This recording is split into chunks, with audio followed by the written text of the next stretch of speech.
Hungary gave us another new Grand Prix winner, the 7th different driver on the top step of the podium this season. After a dramatic race on track and on the radio. The way to win a championship is not by yourself, it's with the team. You're going to need Oscar and you're going to need the team. Lando Norris is backing off. He was on the cusp of a second Grand Prix victory. A swap of positions. Oscar Piastri goes back through into the lead of a Grand Prix. Yeah, you don't need to say anything. The Australian driver advances all the way to the checkered flag. Oscar Piastri wins for the first time in Formula One. It's a McLaren 1-2. Thank you, everyone. Sorry, I made the swap a little bit more painful than it needed to be, but first F1 win. Thank you, everyone. Thank you very much. Thanks.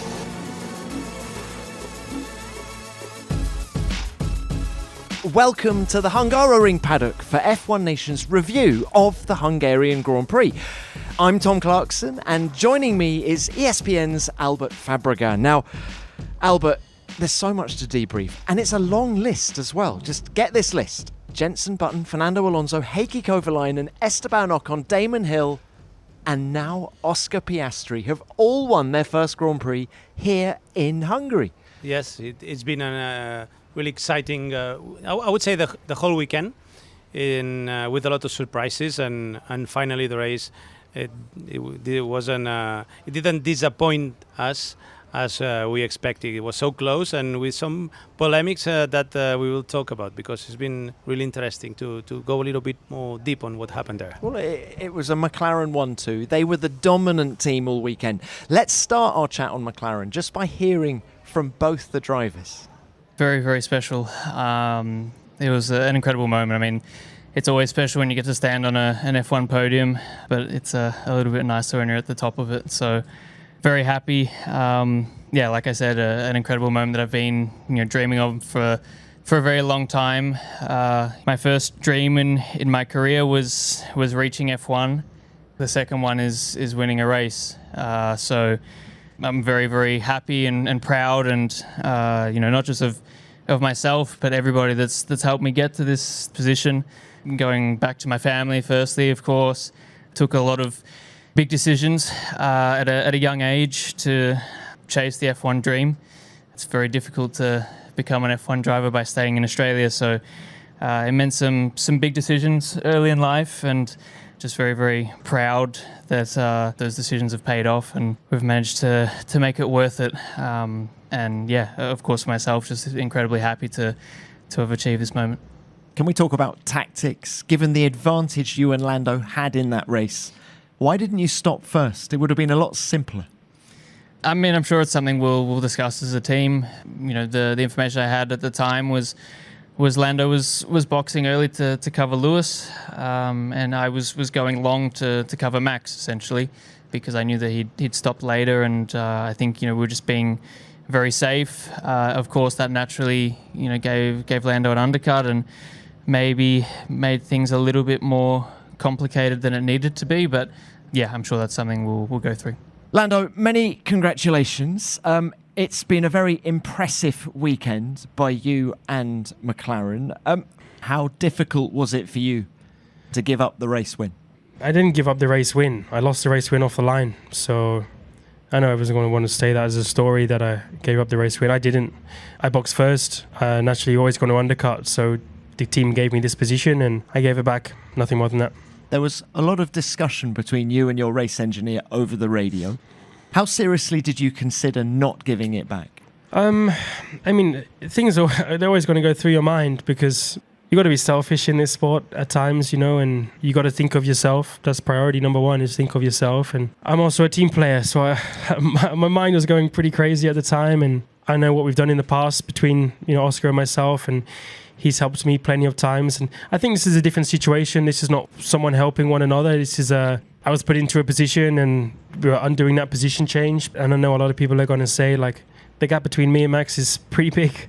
But, if Red Bull and Max make the mistakes like they did today and continue to do that, and as a team we continue to improve and have weekends like we've had this weekend, we can turn it around. And it's still optimistic. It's still a big goal to say, we can close 70 points. And as a driver, I can close 70 points in half a season. And then when you're thinking of the 7 or 6 points that I give away, then it crosses your mind for sure. So it was not easy, but I also understood the situation I was in, and I was quite confident always by the last lap I would have done it. And it's not my fault I was leading the race in a way.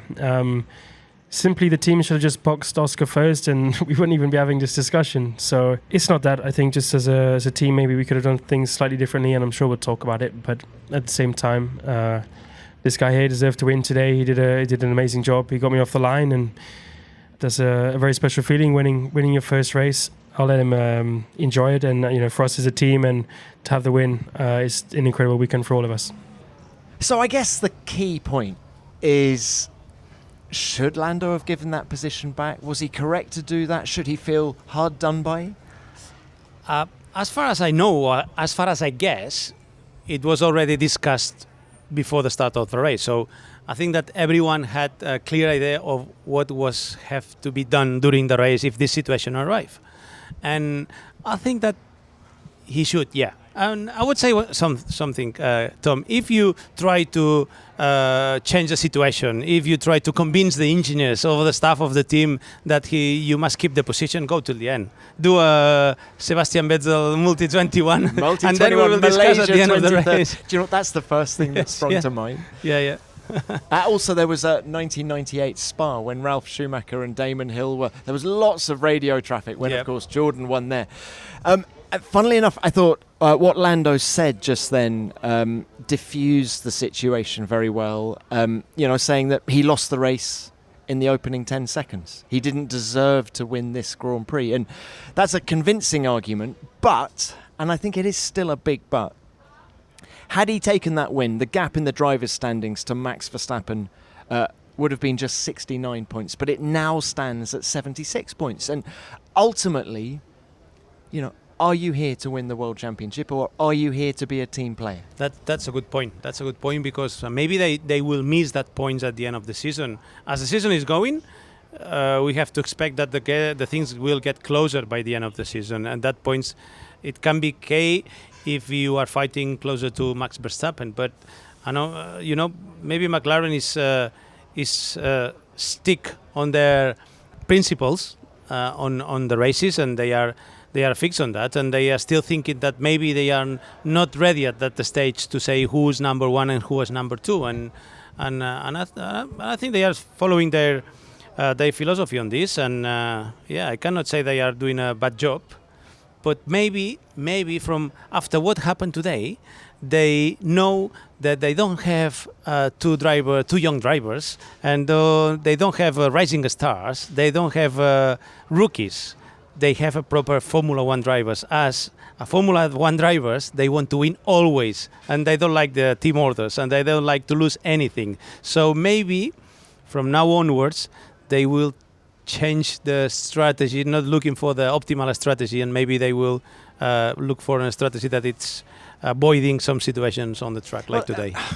It's so easy to be an armchair strategist, isn't it? But I mean, we are all good on that on Monday. But all they had to do was pit Oscar, because easy, because the undercut is so powerful here.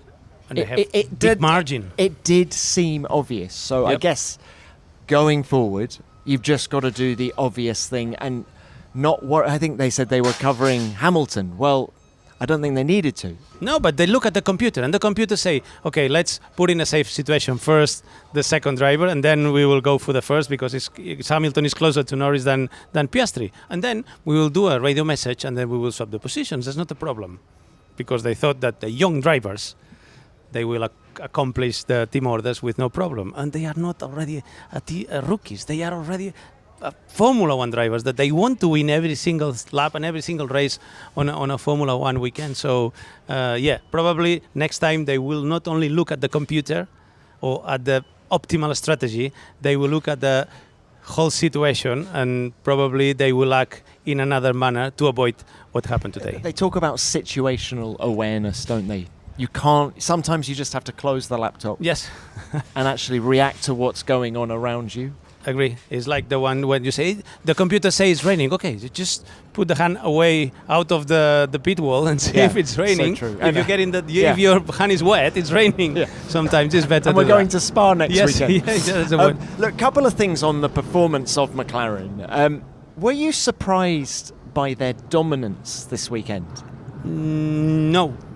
I would say no. I would say that after what they've done the last races, on a very different circuits that requires a very different setup, aerodynamic and suspension setup, that they were all quick everywhere.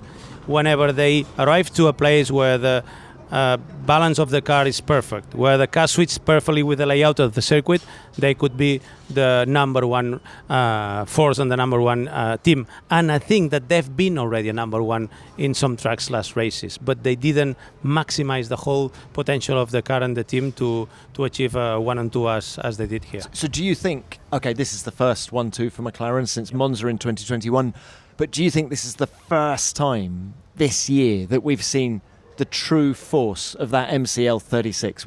First time we've seen what it can really do. At least as a result, as a final result, yes. But there have been other races where they were so quick. They were managing in a way that no other team can manage the tires, and they've been so strong in some races. Till today, I was saying, sorry for McLaren, but I was saying that the car is quicker than the drivers and the team, and the car is a step forward than them. But I think that this weekend drivers and team, they've put all together and they done a step forward. And I don't know if this is going to change in the short future. I firmly believe in momentum. Yep. And I wonder whether this will be the catalyst for a run of victories now. Agree. For the team as they grow in confidence. But actually, a couple of points about the drivers. I've got a stat in front of me which Lando will not like. This was the 5th time that he started from pole position if we include sprint race poles as well. And he's never led at the end of the first lap. Yep. That means that he's not...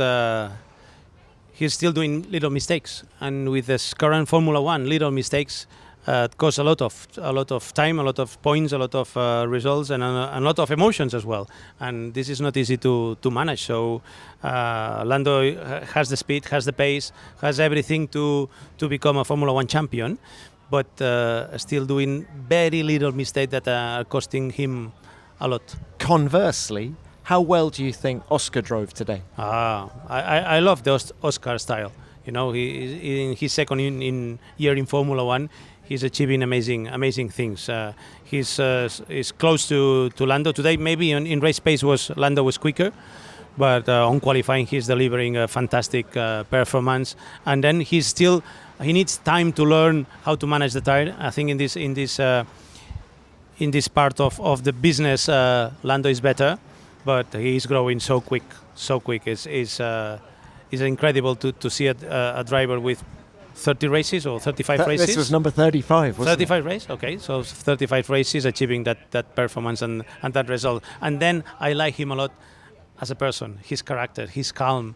He's not excited. He's not up and downs. And I love the way he's approaching every single thing here in the Formula One. And what do you think this win will do for Oscar's confidence? Because it's come so much earlier in his career than Lando, do you think we'll see a more obvious bump in confidence and performance? I was thinking that from Lando, and it didn't happen. After he scored his first win in Miami, I said, that's a turning point. Okay, he's released the pressure because he's been a lot of races without that win. Now he's won a race, and now he is going to release all that pressure, and he will start to get more confident, and he will start to scoring more wins. But this didn't happen because there have been some opportunities on the last races and he didn't achieve. I don't know what will happen with Oscar, you know. I'm pretty much sure that he's leaving Hungaroring with the feeling that the team is strong on the philosophy. He's strong on thinking that he can fight at the same level than Lando, and this is a big push for him, I think.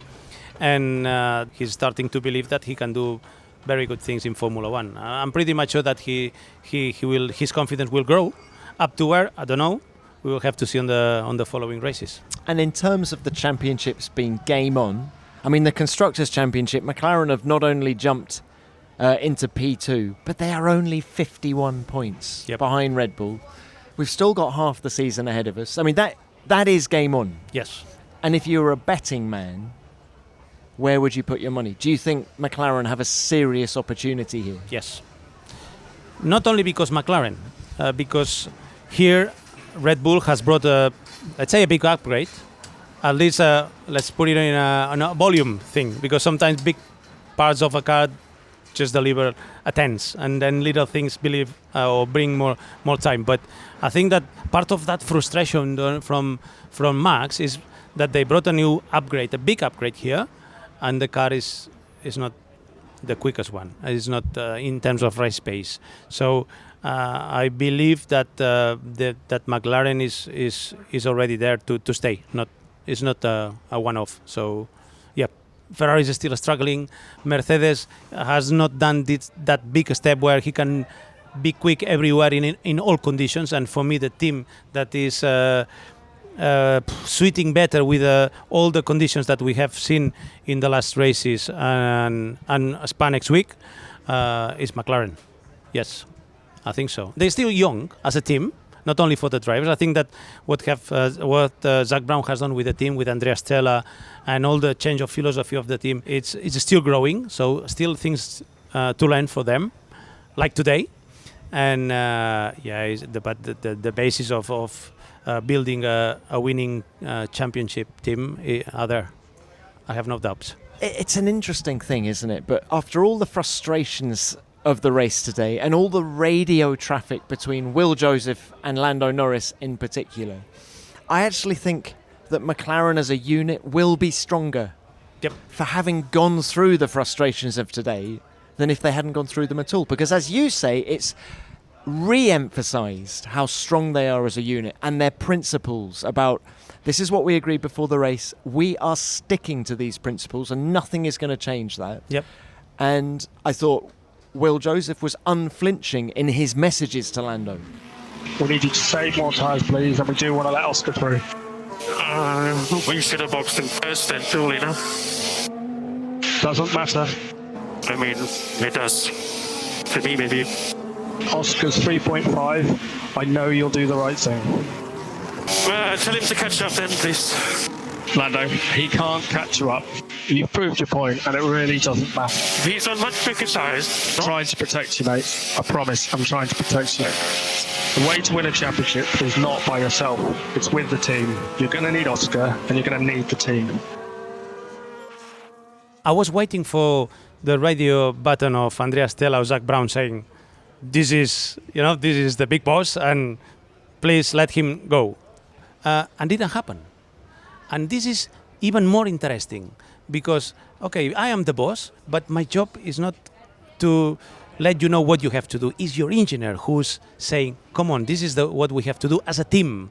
And that phrase, that last call saying, we are a team and you will need your teammate. And at some point you will need the team is fantastic. I love these things. And I love the fact that nor Zach nor Andrea push the button of the radio to make the right call. It happened only with the engineers, and this is giving also power to the engineers and giving, the potential support to them, saying, no, you are the people who are running the team, and this is your decision. Whatever we have to discuss it, we will discuss it before the race. But when the green flag and the green lights are off, you are the master, you are the boss, and you are who are running the car together with your driver. That is such a good point.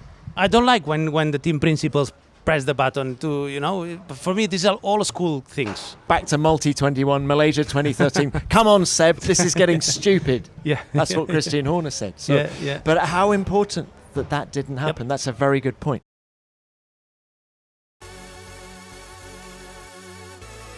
Lewis Hamilton claims his 200th podium in Formula One. Couldn't have done it without you guys. I'm so proud of all of you and grateful to have done this with you. Great job today. Lewis, coming to you, 200 podiums. What a score, what a trophy cabinet. Now, you've often said that you're not into statistics, but this surely means something. No, honestly, it just makes me think about the whole journey and all the great people I've had the chance to work with. You know, I got signed by McLaren when I was 13.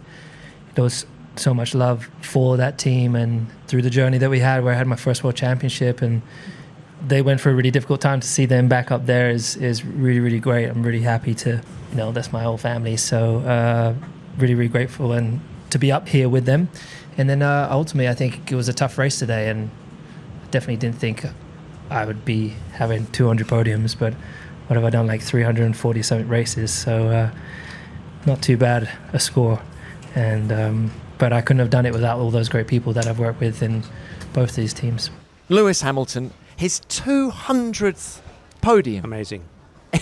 In 344 races. Amazing. And he fought today like it was his first.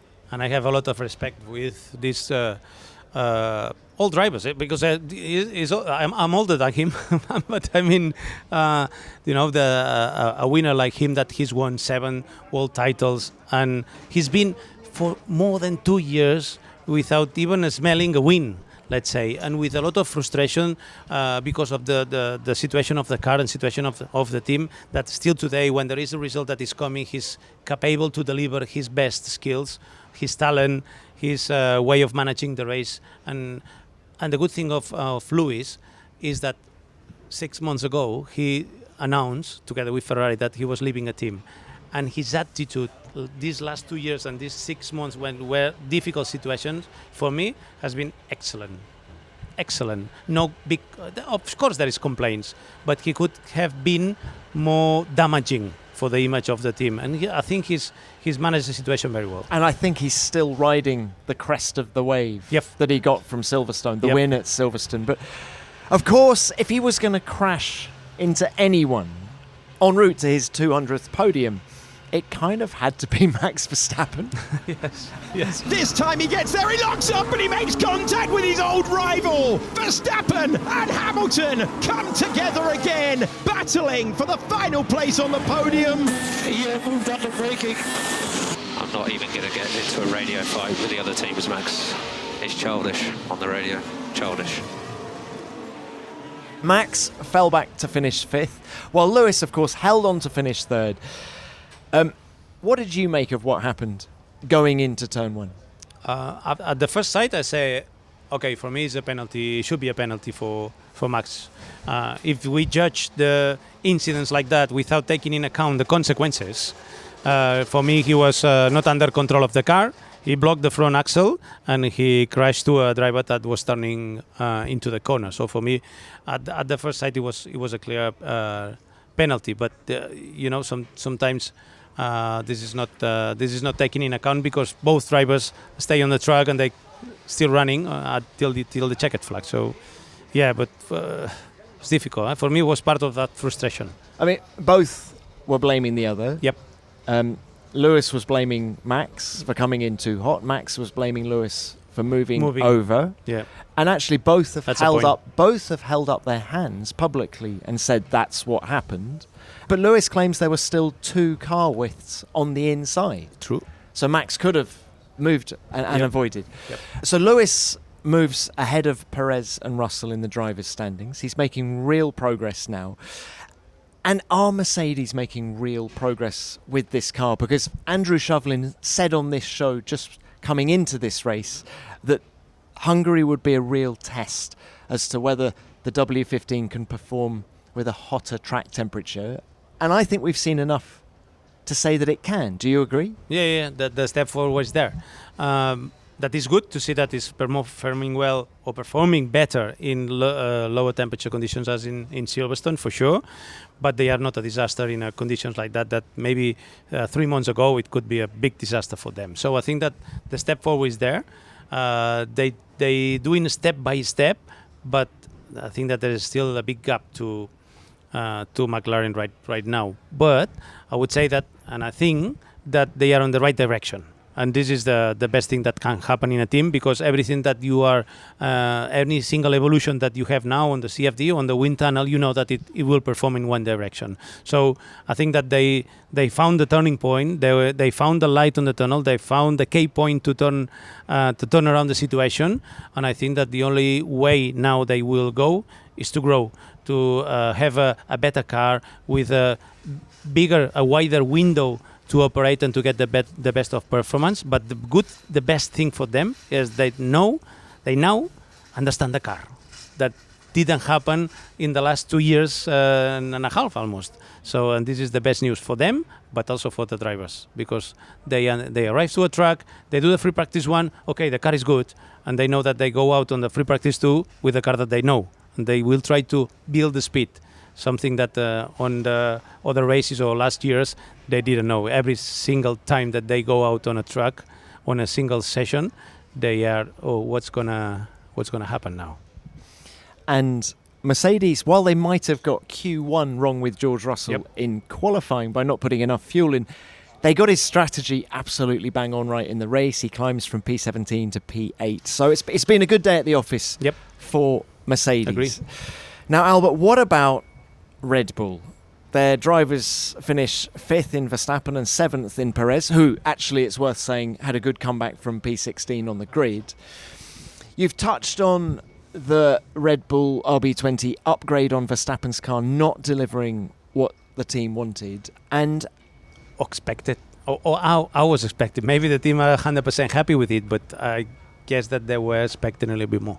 Yeah, you're right. And I think the watching world was expecting more. And I think their lead driver was definitely expecting more, which is why we just saw so much frustration. He said after qualifying 3rd, he said in the press conference that I am completely honest with the team about my driving. Perhaps there are some people in the team who need to be completely honest with me about the developments we're trying to put on this car. And then everything just seemed to boil over today in the race. Yeah.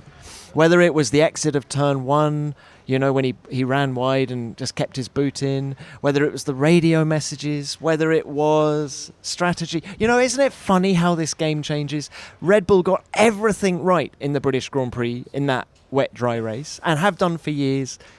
Today, they didn't. No, that's the feeling I have from the outside, because sometimes we don't control the whole package of information, and I'm sure that they take the decisions in relying in information that probably we don't have. But yeah, when they start going long with Max, I thought, wow, they're going to one stop, or they're going to try to go to one stop, and they couldn't, or they didn't. That was not his plan. So yeah, it was not the right call today.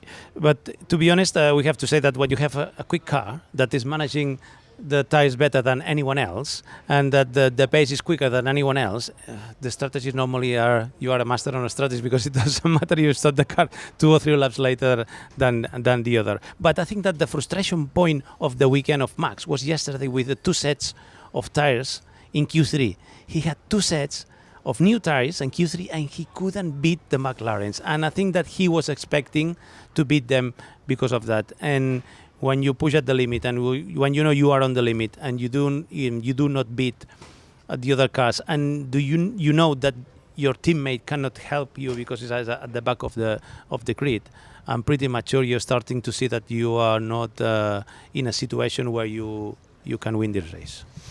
And added, I think, to Max's frustration this weekend is that there were, I mean, all the big bosses from Red Bull were here, both from Thailand and Austria. Big meetings taking place, and you know, the results of some of those meetings, undoubtedly Checo Perez's future was discussed, but also it's come out this weekend that Helmut Marko has now committed to the team until the end of 2026, which means that Max is locked in with Red Bull now for 2025 and 2026, because he needed Helmut Marko to leave with him to get out of his current contract. So, but do you think that if Max wants to leave the team, someone can stop that situation? Well, you know, the contracts are to be broken.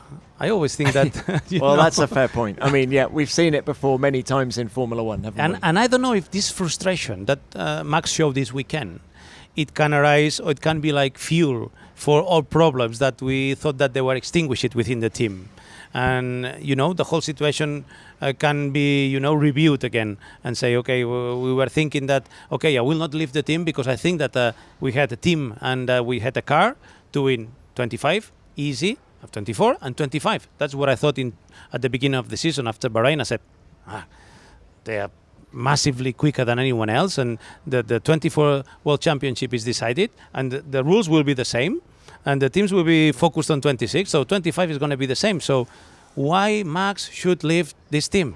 I never wouldn't leave a winning car to any other driver. So, but if the situation is not that, and suddenly the car is not performing better than the McLarens, or the Mercedes is in some points quicker, and the Ferraris recover the speed, and that Red Bull, as a car, as a team, as a driver, are not the winning force, that could change the situation. I'm sure that in these meetings there are many things that have been discussed and agreed. But, can you imagine the situation of Max for the following races till the end of the season? Not winning a single race? Wow, now that's I don't know. It's difficult to happen. No? I'm pretty much sure that Red Bull has the resources and Max has the talent enough to be again at the top. But if this happens, what can happen there? I don't know. Look, you mentioned Checo's future. He had a very tough run coming into this weekend, and then when he puts it in the barrier in Q1, the head shaking from Christian Horner on the pit wall, the frustration just boiling over. Helmut Marko then comes out on the record is saying we are going to make a decision about Checo after the Belgian Grand Prix next weekend. And then I put a few phone calls in and I spoke to a few people prior to the race. Prior to today's race. The feeling very much is that Daniel Ricciardo was going to get the bump up from VCARB to join Max Verstappen for the Dutch Grand Prix, and that Liam Lawson will get the second VCARB alongside Yuki Tsunoda. Now, none of that has been confirmed. I'm just wondering now, on the strength of Checo's race today, qualified 16th after putting it in the wall, he jumps up to 7th in the race. Is that enough to convince them to keep him? I don't think so. If they took already the decision, I don't think that scoring that result is enough. Is enough to calm down a little bit the things. It will be enough if he goes to Spa and he get into at least the Q3 and score a good points for the team, and then this for sure that will relax everything a little bit. I don't think that changing Checo for Daniel will change the things that much, I will say. I'm not sure. Obviously, Checo needs to do a step forward. He needs to deliver better what he has done yesterday, for example, or in Monaco. You cannot crash the car in Q1 when it's not needed to push. But I'm not sure if Daniel coming back to Red Bull will improve a lot the situation. So for me, what Red Bull should do is to try to help and to push and to give as much confidence to Checo to recover his moment. That's for me the best situation for everyone. It's a good situation for Checo. It's a good situation for Max as well, because I'm pretty much sure that Max is happy to have a better Checo next to him, not this one. But also there is a big commercial things behind everyone. There's sponsors from Checo in the team. Mexico and the States is a big market for everyone. So I think that there is a lot of points that changing a driver in the middle of the season, for me, is a very dramatic situation. They've done it lots, though. Yeah, I know. They've done many times. They've done other times. I think most Red Bull drivers dread the summer break, unless you're Max Verstappen. But when these things happen, I was always thinking that the thing that is coming was better for the present and for the future of the team. And I'm not sure that bringing Daniel to the team, it's the best solution for the present season and for the future of the team. So I think that if they feel the urge to replace Checo, would you promote Yuki then, or would you put Liam Lawson straight into the big team? That's a good point for me. Put Liam. Liam has delivered a good performance when he was required to drive the car last year. I think he delivered well. but I don't know if he's ready to go next to Max. It's not easy to be next to Max Verstappen. He's a very good driver. So not sure. I completely get your point about the best solution is to improve Checo. Yep. But at least publicly, that is what they've been. They've been very consistent in their support of him. Mm-hmm. And I felt what Helmut Marko said before the race here in Hungary about we're going to make a decision. That was the first chink in the armour, if you like. That's the first public statement of a slight lack of support. Interestingly, though, that immediately after he makes that statement, Checo actually drives a really solid race. But it's so hard, isn't it? It is. It is. With McLaren just 51 points behind now, they need two top drivers, don't they? Yeah, but you see, for example, this year, Daniel Ricciardo has had a lot of up and downs as well. And he was on the edge as well of leaving the team because he was not performing well, or Tsunoda was stronger and quicker than him, and then suddenly he reacted. When he was on the limit, he reacted again, and after they changed the chassis, he scored a good result, but then he went behind again Tsunoda. So not sure. It's not easy. It's not easy for Red Bull to take that decision. Do you know what? It just makes next weekend's Belgian Grand Prix just a mouth-watering prospect because there are so many subplots that people are going to be watching out for. It's what's going to happen with the strategy at McLaren. Can Checo, last chance saloon, can he do enough to keep with the team? Let's hope he can. Daniel Ricciardo has had a good qualifying, particularly here in Hungary, and is he going to put in a stunning performance that means they can't turn him down? And there's so much. Yep, that's the wonderful thing about Formula One. We are in a fantastic momentum.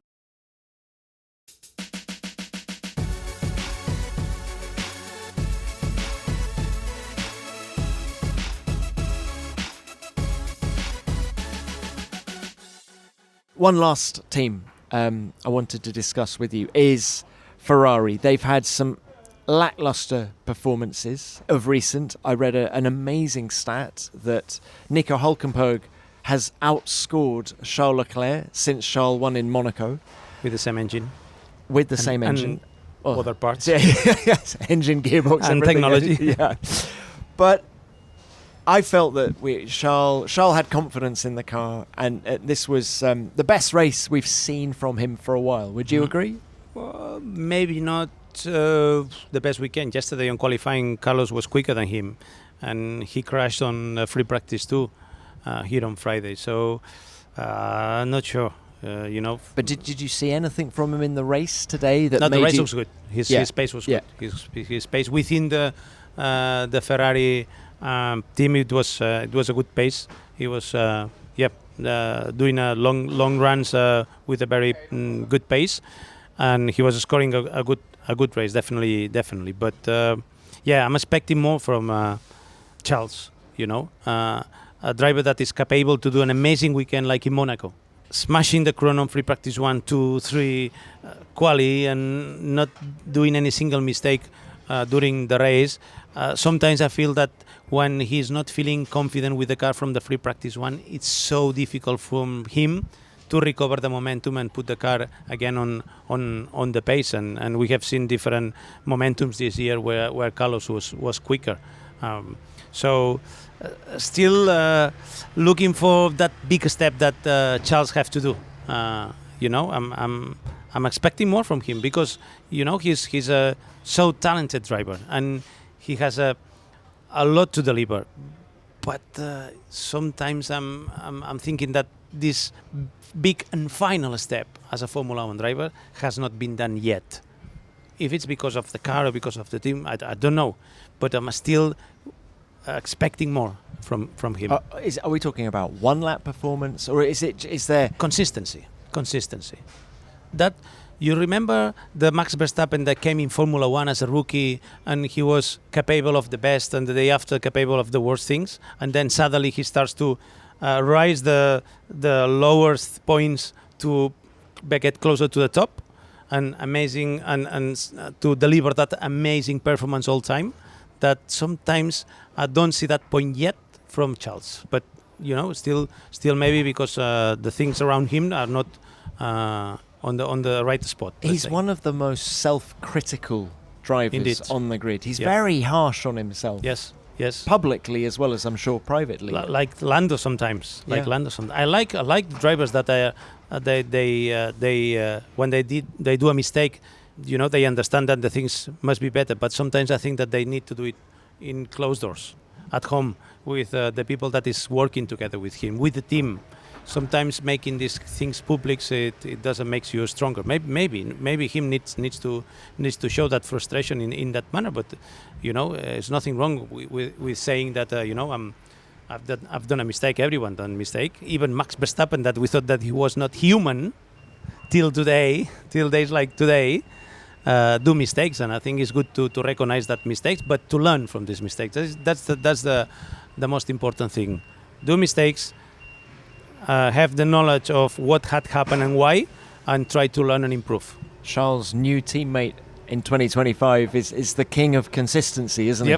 Yeah, and I'm pretty much sure that he will arrive really motivated to Maranello. And it will be nice to see how shocking can be for Lewis to arrive to a Latin team, a Ferrari. That the manners are so Italian, so Spanish, so Latin manners.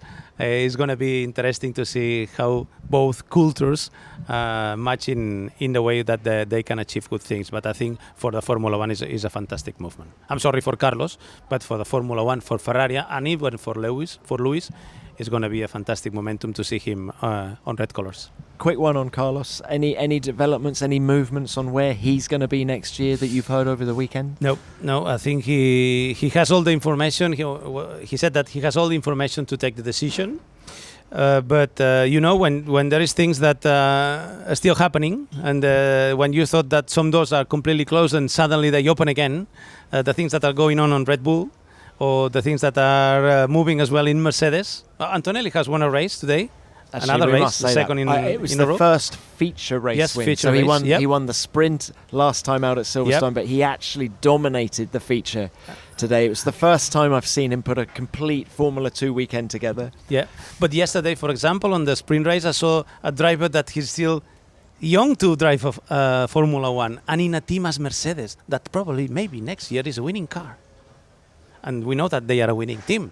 So putting a rookie there, I thought yesterday, maybe it's not the solution. But today I've seen another fantastic Albert, driving. I do think that Mercedes coming good now, I do think helps Carlos Sainz's case of getting at least a one-year deal from the team. Because I think Toto must be thinking, we could be championship contenders in 2025. Yes.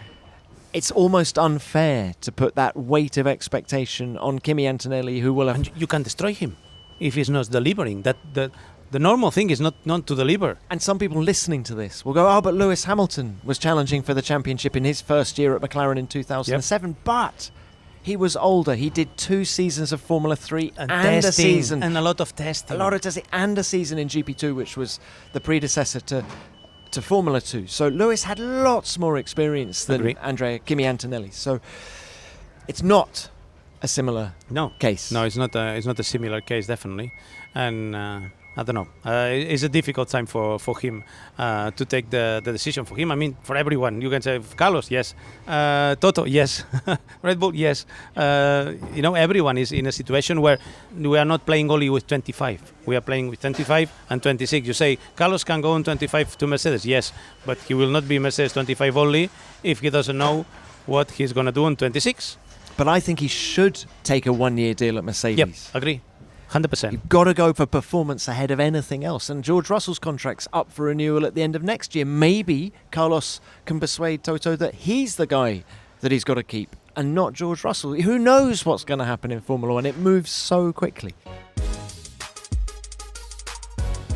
So the top 10 looked like this.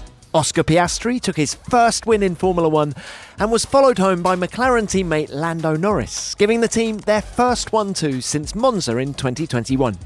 Lewis Hamilton took an incredible 200th podium in 3rd, while Leclerc took his best result since Monaco in 4th.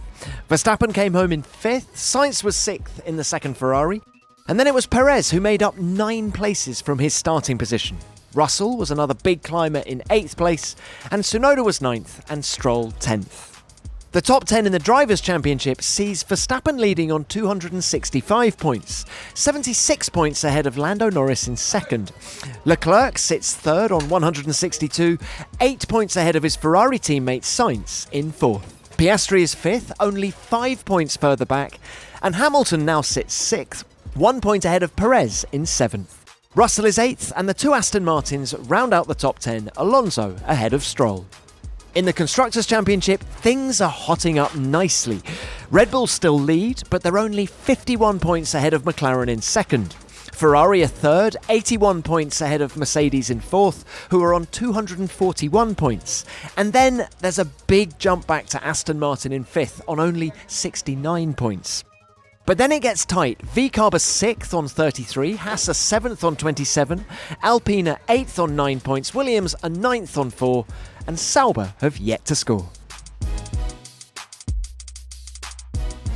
Look, final one before you go. Driver of the day here in Hungary, Albert, who would you go for? I must say Oscar Piastri. Yes. Although this is a momentum that he will remember and we will remember for a long time. You know, the first victory is a very special moment for them, but I think it's a very special moment for the Formula One. 7 winners in 13 races. That's amazing. That means that Formula One is in an amazing moment, not only for the support of the fans and the attention that in all the media of all the people and all the people that's following the Formula One, also for the momentum that is internally with the competition, with different winners, with very close gaps between teams, and that makes us to go to Spa with a lot of expectations. Now, you tell me, Albert, put your money. I don't know. It's hard, isn't it? It's hard. Last year was so easy. Yeah. I was doing something for Santander where I was saying, who's going to win this weekend? I was, successful almost every weekend. It was so easy. But now it's so difficult, and that's good. That's good for the sport. Well, I agree with everything you've just said. Isn't it amazing, too, that Oscar is the 5th Australian to win a World Championship Formula One Grand Prix? Look, so I second everything you've said. You're counting those 5 drivers. I'm 4th, Mark. Should we go in chronological order? Okay. So we'll start with Jack Brabham, Alan Jones. Yeah. Mark Webber, Daniel Ricciardo, and Oscar Piastri. Yeah. There we go. Look, I agree with everything you've just said, but just to give a slightly different answer. Don't tell me that, because I respect you very much. And I do, but I'm going to say Lewis Hamilton. I thought the fire in his belly all weekend. He wanted that 3rd place like it was his first podium, and I have so much respect for that. The longevity of the guy, the feistiness, the competitiveness. 8 wins here. I know. I'm sure if you said to Lewis at a quiet moment, you can drive one track for the rest of your life, I'm sure it would be this one. He just loves this track. Well, he'd probably say Silverstone as well. No, without the crowds. Without the fans. Albert, thank you so much for your time. Tom. Great to review this race. Pleasure. I'm sorry who's been damaged for my my words, but always with a lot of respect for everyone. Now, for more reaction and analysis from Hungary, go to Formula1.com or the official Formula One app. And we will, of course, be back next Monday from the Spa-Francorchamps paddock with our review of the Belgian Grand Prix. That's going to be a very difficult one to call. But for now, thank you for listening. And F1 Nation is produced by Formula One and Audioboom Studios.